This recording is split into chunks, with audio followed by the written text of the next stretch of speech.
Hello my dear students, today I am going to discuss JEE Advanced 2019 paper 2 physics question. This question is actually amalgamation of two chapters, electromagnetic induction and alternating current. So in this question what we see, a 10 centimeter long perfectly conducting wire PQ is moving with velocity 1 centimeter per second on a pair of horizontal rails of zero resistance. One side of rails is connected to inductor 1 millihenry and resistance 1 ohm. The horizontal rails lie in the same plane with the uniform magnetic field, that is 1 Tesla, perpendicular to the plane.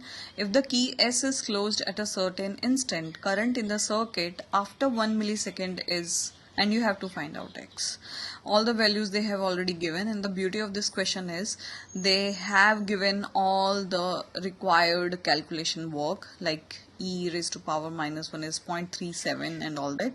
So if we see the diagram carefully, the question is having inductor and resistor, and here is the PQ part, which is continuously moving with the constant velocity of 1 centimeter per second, and the magnetic field is perpendicular to this setup.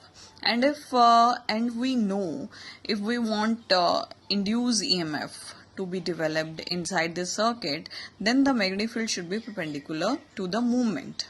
So the motional EMF generated here will be E is equal to B LV. Alright, and as we know, this is LR circuit, and for LR circuit I is equal to E by R 1 minus E minus tau R by L. Alright, so let's put all the values here as we have been asked to calculate current. So let's put all the values. E is equal to BLV, so we'll put values here, BLV upon R 1 minus e raised to power minus t R by L, as we have been provided by all the values, and we know magnetic field already given is 1 Tesla. This is 1 Tesla. Length of the conducting wire is 10 centimeters, so we are going to put 10 by 100 to make it into meters, and velocity, it's 1 centimeter per second, so we have to convert it into meter again, so 1 divided by 100. A resistance already given is 1 ohm,